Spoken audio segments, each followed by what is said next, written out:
Send ஹெல்ப்போட movie review தான் பார்க்க போகிறோம். ஸ்டோரியோட ஒன்லைன் என்னென்னா, ஒரு பிளேன் கிராஷ், ஒரு ரிமோட் ஐலண்ட், அசிஸ்டன்ட் கூடவே அவரோட அரகண்ட் பாஸ், ஓல்ட் ஹேர் ஆஃபீஸ்லாம் கொலாப்ஸ் ஆகுது, சர்வைவல் இன்ஸ்டிங்ஸ் கிக் ஆஃப் ஆகுது. ரெண்டு பேருமே எப்படி சேவேஜாக முடிவு எடுக்கிறாங்க அண்ட் அதுக்குள்ளே இருக்கிற ஒரு டார்க் காமெடி த்ரில்லரோட தான் இந்த ஸ்டோரி மூவ் ஆகுது. எப்பயும் போல் ஃபர்ஸ்ட் பாசிட்டிவ்ஸ் திருப்பிக்கலாம். ஆக்டர்ஸோட பெர்ஃபார்மன்ஸ், ரேச்சல் ஆடம்ஸ் அசிஸ்டன்ட் ரொம்ப நல்லாவே பண்ணியிருந்தாங்க. ஃபஸ்ட் கொஞ்ச நேரம் நீங்கள் பார்க்கும்போது அவங்க மேலே ஒரு பாவம் ஒரு மைண்டு, ஏன்டா இவ்வளோ கொடுமைப்படுத்துருங்க அப்படின்ற ஒரு ஃபீல் க்ரியேட் ஆகும். ஆனால் அதே ஒரு ஐலண்டில் போய் இறக்குன பிறகு அவங்க வேறு லெவலில் ஒரு டிரான்ஸ்ஃபர்மேஷன் இருக்கும். இங்கே இருக்கிற பெரிய மாசி ரோஸ்க்கு இருக்கிற ஒரு டிரான்ஸ்ஃபர்மேஷன் அவங்க கொடுத்துருப்பாங்க. கிட்டத்தட்ட நல்லாவே இருக்க இருந்துச்சு எனக்கு. அவங்களா இது பண்ணுறாங்க அப்படின்ற ஒரு ஃபீலும் கொடுக்க வச்சு அது எனக்கு பிடிச்சிருந்துச்சி. அந்த ஆக்டிங், டிஃப்ரெண்ட் பெர்ஸ்பெக்டிவ்ஸ், ஒரு இடத்துல அவங்க வேறு மாதிரி பிஹேவ் பண்ணுறாங்க, இன்னொரு இடத்துல போகும்போது அது வேறு மாதிரி மாறியிருக்காங்க அப்படின்ற ஒரு விஷயம் வந்து ரொம்ப நல்லா ஒர்க் ஆயிடுச்சு. அண்ட் டிலன் ஓப்ரின் அஸ் பாஸ் ரொம்ப அரகண்ட்டாக இருக்கும். அந்த ஆஃபீஸ் சீன்ஸ்லாம் பார்க்கும்போது மூச்சிலே பொழுக்குன்னு குத்தலாம் அப்படின்ற ஒரு லெவலுக்கு ஒரு கோவம் வரும் உங்களுக்கு. ஏன்டா அவளை போட்டு இப்படி படுத்துறீங்க அப்படின்ற ஒரு ஃபீல் கண்டிப்பாக உங்களுக்கு வரும். அண்ட் அதே விஷயத்தை வந்து அப்படியே ஐலண்ட் போகிறப்போ அப்படியே கார்ட்ஸ் கிளாப் ஆகி இப்போ என்ன எப்படி இருக்கான் அப்படின்ற ஒரு ஃபீல்லாம் இருக்கும். ஸோ ரொம்ப நல்லா பண்ணியிருந்தாங்க. அந்த ரெண்டு பேரோட கேரக்டர்ஸ் வச்சும் ரொம்ப அழகாக ஒர்க் ஆயிருந்துச்சு எனக்கு. அண்ட் சாம் ரெய்மியோட சிக்னேச்சர் டச், அந்த எந்த ஒரு விஷயத்தை எடுத்தாலும் அதுக்குள்ளே ஒரு ஹாரர் எலிமெண்ட்டை கொண்டு வந்து அந்த டச்சை அழகாக மிக்ஸ் பண்ணியிருப்பாரு.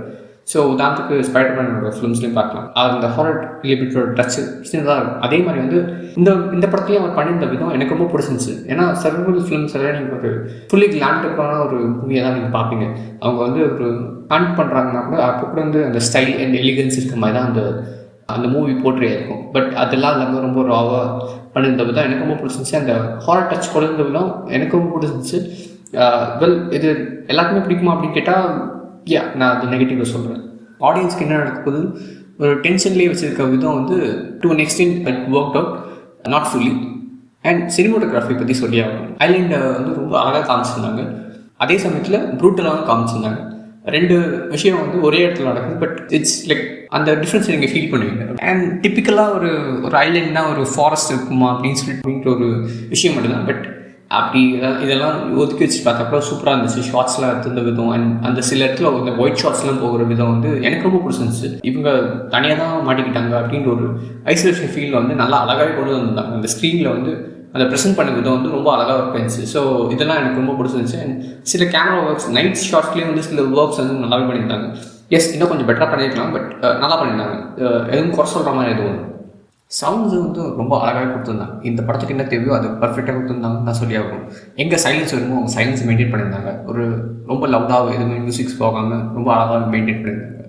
அந்த ஈஸி சாய்ஸ் ஆஃப் மியூசிக் வந்து எனக்கு ரொம்ப பிடிச்சிருந்துச்சு. அங்கே எங்கே பில்டப்கான ஒரு மியூசிக் தேவையோ அதை பர்ஃபெக்டாக கொடுத்துருந்தாங்க. சரி, இதெல்லாம் தான் பாசிட்டிவ்ஸ். அப்படியே நெகட்டிவ்ஸ் கிட்ட போகணும்னா, டோன் கன்ஃபியூஷன்ஸ் வந்து எனக்கு கண்ணில் தெரியுது. பிகாஸ் எந்த இடத்துல சில சீன்ஸ் எந்த இடத்துல எப்படி போகுதுன்னு தெரியாமல் கன்ஃபியூஷன் ஆகிருக்காங்கன்னு சொல்லிட்டு நல்லா அழகாகவே தெரியுது. ஹாரராக போகிறதா இல்லை அந்த காமிக்கலாக போகிறதா அப்படின்ற ஒரு விஷயம் வந்து அங்கங்கே ஃபீல் ஆகும். அண்ட் அதனாலேயே டென்ஷன்ஸ் இந்த பிரேக் ஆகுதோ அப்படின்ற ஒரு ஃபீல் கொடுத்துட்டே இருக்கும். இப்போது வந்து நான் அந்த ஃபிலிமை பார்க்கணுன்னா எனக்கு இந்த இடத்துல நான் எந்த டோனில் இது பார்க்குறது அப்படின்னு சொல்லிட்டு சின்ன சின்ன கன்ஃபியூஷன்ஸ் இருந்துகிட்டே இருக்குது. ஸோ அதை அவாய்ட் பண்ணிடலாம். இல்லைனா ஒரே பேட்டர்ன்லேயே கொஞ்சம் மூவ் பண்ணிக்கலாம். அது இன்னும் கொஞ்சம் பெட்டராக கன்வே ஆகிருக்குமோன்ற ஒரு ஃபீல் மட்டும்தான். அண்ட் வந்து எனக்கு இந்த படத்தில் வந்து தேர்ட் ஆக்ட் பக்கம் வரும்போது ரொம்பவே டவுன் ஆகிடுச்சு. தேர்ட் ஆக்ட்னா வந்து நம்ம ஊரில் வந்து ஃபிலிம்ஸ் வந்து 4 ஆக்ட்ஸ் நடக்கும், அங்கே 3 ஆக்ட்ஸ் தான் நடக்கும். ஸோ தேர்ட் ஆக்ட் வரும்போது பேசிங் வந்து ரொம்ப கம்மியாகிடுச்சு அப்படின்ற ஒரு ஃபீல் இருந்துச்சு. அண்ட் க்ரிப்பும் மிஸ் ஆகிடுச்சு. ஃபைனல் மூமெண்ட்ஸில் வரும், பட் ஆனால் வந்து அது பார்க்குற மாதிரியே இல்லை அப்படின்ற ஒரு ஃபீல் கொடுத்துச்சு. ஏன்னு தெரியல. தேர்ட் ஆக்ட் வந்து இன்னும் கொஞ்சம் கிறிஸ்பாக மெயின்டைன் பண்ணியிருக்கலாமோ அப்படின்ற ஒரு ஃபீல் மட்டும் தான். எஸ், படம் சின்ன படம் தான், பட் அந்த லேகாக கொஞ்சம் ஃபீல் ஆகுது அப்படின்றது வந்து எனக்கு நெகட்டிவாக கொடுத்து. தேர்ட் ஆக்ட் வந்து கொஞ்சம் டிப் ஆகுது. ஸோ அதனாலே இந்த ஃபீல் வந்துடுது உங்களுக்கு. அண்ட் மோரோவர் கம்மி பர்சன்ஸ் இருக்கிறனால அந்த ஃபீல் அழகாகவே உங்களுக்கு வந்துடும். பிகாஸ் இவங்களை தவிர கேமராவை யார் பக்கம் மூவ் பண்ண முடியாது. வேறு அந்த ப்ராப்ளம் இருக்கப்போ அது கரெக்டாக வந்துடும். அந்த ப்ராப்ளம்ஸ் அது எப்படி தான் தெரியுது இந்த படத்துக்கு. இன்னொரு பெரிய ப்ராப்ளம் எனக்கு பெருசாக படாது இது, பட் சில பேருக்கு தோணலாம். மேபி அதனால கூட இந்த படம் எல்லாருக்குமான படமா அப்படின்னு சொல்ல முடியாது என்னால். ஸோ கோ சீன்ஸ் இருக்குது அண்ட் பிளட் ஷேட்ஸும் இருக்குது. இது உங்களுக்கான படமா அப்படின்னு சொல்லிட்டு நீங்கள் தான் முடிவு பண்ணணும். பிகாஸ் எனக்கு அது ஓகே. இந்த ஜானர் உங்களுக்கு இந்த டைப்பில் உங்களுக்கு ஃபிலிம்ஸ் பிடிக்குன்னா இது உங்களுக்கு ஒர்க் அவுட் ஆகலாம். பட் மேபி இது இல்லை அப்படின்னா no, it's not going to work for you. அந்த டோன் வந்து அந்த மாதிரி தான் கொண்டு போயிருக்காங்க. அது ஒர்க் அவுட் ஆனது தான் உங்களுக்கு இந்த படத்தை வந்து ஓரளவுக்கு வந்து உங்களை என்கேஜ் பண்ண வைக்கும். அதே மாதிரி வந்து ஸ்டோரியோட பிளாட் வந்து சிம்பிள், ரொம்ப சிம்பிள், ஆல்ரெடி பார்த்து பிடிச்ச ஒரு கதை தான் அப்படின்ற ஒரு ஃபீல் கொடுத்துட்டே இருக்கும். அண்ட் ட்விஸ்ட்டும் சின்னதாக இருக்கும், அதுவும் ஈஸியாக ப்ரெடிக்ட் பண்ணுற மாதிரி தான் இருக்கும்.